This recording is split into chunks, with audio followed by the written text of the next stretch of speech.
আজকে পৃথিবীতে দিনের বাইরে যারা আছে, যারা ইসলামের বাইরে, যারা কোরআনের বাইরে, যারা আল্লাহকে মানে না,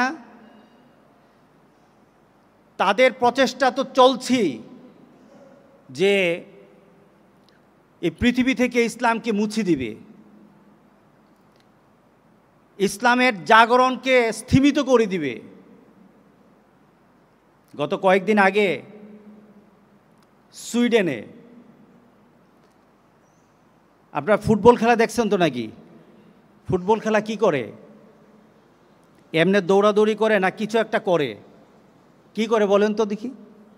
একটা বল, এই বলকে কি করে তারা? লাথি দেয়। মুসলমান ওই বলের জায়গায় যদি কোরআন থাকে, মুসলমান ওই বলের জায়গায় যদি কোরআনকে লাথি দিয়ে ফুটবলের প্র্যাকটিস করে, সুইডেনে ওই ঘটনাটা ঘটেছে।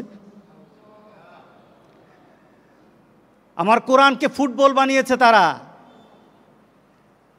এরা কোরআনকে ফুটবল বানায় নাই, গোটা মুসলমান জাতিকে ফুটবল বানিয়েছে তারা। ওরা কোরআনের উপর আঘাত করে তাদের একটা ভাবনা হলো গোটা পৃথিবীর মুসলমানরা এখন মাথা উঁচু করে দাঁড়াতে পারবে না। আমরা কোরআনকে নিয়ে যত কিছু করি এরা প্রতিবাদ করতে পারবে না। তবে তাদেরও জানা দরকার যে গোটা পৃথিবীতে এখন যুবকদের কাছে, গোটা পৃথিবীর এখন বিধর্মীদের কাছে সবচাইতে আকর্ষণীয় গ্রন্থের নাম হলো আল কোরআন। ওরা যত প্রতিবাদ করবে, ওরা যত ইসলামের বিরোধিতা করবে, কোরআনের বিরোধিতা করবে, আল্লাহ সুবহানাহু ওয়া তাআলা গ্যারান্টি দিচ্ছেন, ইউরিদুনা লিইউতফিউ নূরাল্লাহি বিআফওয়াহিহিম ওয়াল্লাহু মুতিম্মু নূরিহি ওয়ালাউ কারিহাল কাফিরুন। ওরা চায় কোরআনের যে জাগরণ, কোরআনের যে আলো, কোরআনের যে প্রভাব, গোটা পৃথিবীর মানুষের কাছে কোরআনের যে আকর্ষণ, এই আকর্ষণটাকে তারা স্থিমিত করতে চায়। আর আল্লাহ গ্যারান্টি দিচ্ছেন। কে গ্যারান্টি দেয়? আল্লাহ সুবহানাহু ওয়া তাআলা গ্যারান্টি দিচ্ছেন। ওরা চায় কোরআনকে নির্বাপিত করে দিবে, কোরআনের আলোকে তারা নিভিয়ে দিবে। মুতিম্মু নূরিহি, আল্লাহ বলেন আমি কোরআনের আলোকে তোমরা যত নিভাতে চাইবা তার থেকে 1000 গুণ বেশি কোরআনের আলো আমি জ্বালিয়ে দেব। মুহাম্মদ সাল্লাল্লাহু আলাইহি সাল্লাম যখন দ্বীনের কথা বলতে আরম্ভ করলেন, কাফেররা, মক্কাতে আগন্তুক যারা হজ করতে আসে তাদের ব্যাপারে বলা আরম্ভ করলো, তাদের কাছে বলা আরম্ভ করলো, একটা পাগল আছে মক্কাতে, সে কথা বলে, কথাতে জাদু আছে, কাছে যেও না, লোকটা ভালো না। যে নতুন এসেছে সে কিন্তু এই তথ্য পায় নাই, রাসূল সাল্লাল্লাহু আলাইহি সাল্লাম সম্পর্কে তথ্য দেয় নাই, তথ্য পায় নাই সে। তাকে তথ্য দেওয়া হলো কি, একটা পাগল আছে, পাগলটা কথা বলে, জাদুর মতো কথা বলে, সে তার বাপ দাদার নীতির বিরুদ্ধে কথা বলে, সাবধান, কাছে যেও না। যাকে বলল সে জানতো না, জানাই দিল। জানাইটা কে? কাফেররা জানাই দিল। মুহাম্মদ সাল্লাল্লাহু আলাইহি সাল্লামের দাওয়াত কাফেররা বেশি দিয়েছে। তার ভিতরে একটা কিউরিওসিটি জাগলো যে এই লোকটা খারাপ আছে, দেখি তো কেমন খারাপ, এই লোকটা পাগল, দেখি তো কেমন জাতের পাগল। রাসূল সাল্লাল্লাহু আলাইহি সাল্লামের চেহারা যখন তারা দেখা আরম্ভ করলো, চোখের পলক পড়ার সাথে সাথে তাদের নিজের চিন্তা চেতনায়, তাদের ভাবনার মধ্যে এই চিন্তা চলে আসলো, এই লোকটা পাগল হতে পারে না।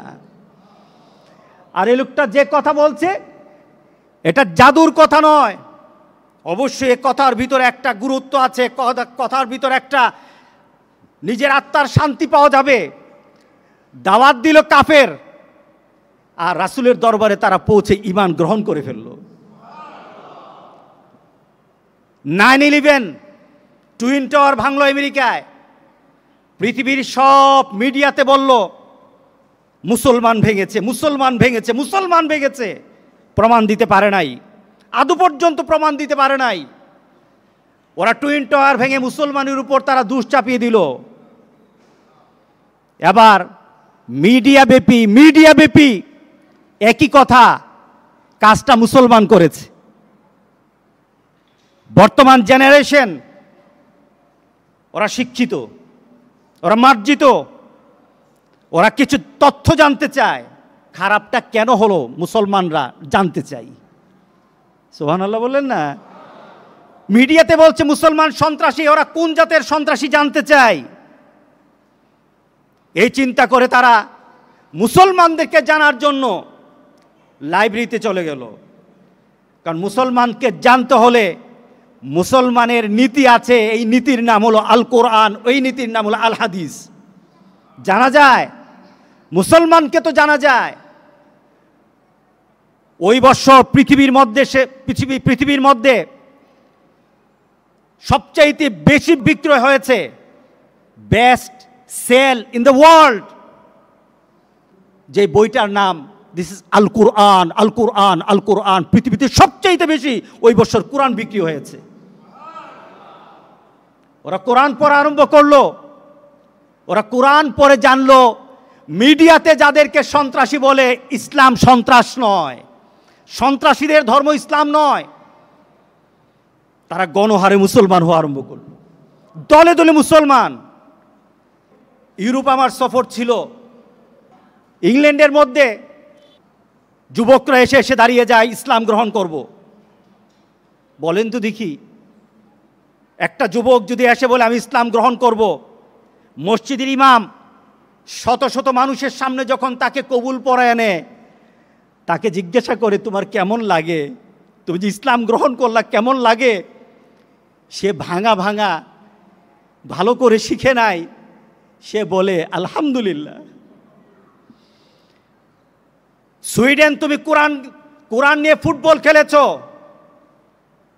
তোমরা দেখবে ইনশাআল্লাহ গোটা পৃথিবীর হাজার হাজার যুবতীরা এই দৃশ্য দেখে তারা কোরআনের প্রতি তাদেরকে আল্লাহ সুবহানাহু ওয়া তাআলা তাদের মনকে ঝুঁকিয়ে দিবেন। কে ঝুঁকাবেন? এটা হলো বিধর্মীদের তরফ থেকে ইসলাম বিদ্বেষী একটা মনোভাব। এটাকে বলা হয় ইসলামোফোবিয়া, অর্থাৎ ইসলাম ফোবিয়া। ইসলাম ভীতি দিয়ে ইসলামের ভীতি সৃষ্টি করে, ইসলামের ভীতিকর পৃথিবীর সমাজের মানুষের কাছে ইসলামের কোনো নিদর্শনকে ছোট করে, ইসলামের আলোকে নিচু করা যাবে না, নিভিয়ে দেওয়া যাবে না। কারণ ইসলামের দায়িত্ব, কোরআনের হেফাজতের দায়িত্ব কে নিয়েছেন? ইন্না নাহনু নাযালনা যিকরা ওয়া ইন্না লাহু লাহাফিজুন। কোরআন আমি নাজিল করেছি। আল্লাহ বলেন গোটা পৃথিবীর কেউ এটার হেফাজতের দায়িত্ব আমি কারো কাছে দেই নাই, এটার হেফাজতের দায়িত্ব আমি স্বয়ং আল্লাহ নিয়েছি।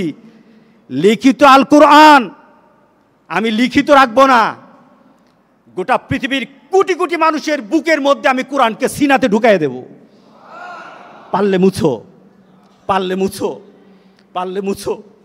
আল্লাহু আকবার, আল্লাহু আকবার। সুতরাং এই দৃশ্য দেখে আমাদের খারাপ লেগেছে, কিন্তু আশার বাণী আল্লাহ সুবহানাহু ওয়া তাআলা এটার প্রত্যেকটি কাজের প্রতিদান আমাদেরকে দান করবেন। ইসলামের মর্যাদা সম্মান আল্লাহ সুবহানাহু ওয়া তাআলা আরো বেশি গুণে বাড়িয়ে দেবেন ইনশাআল্লাহ বলি।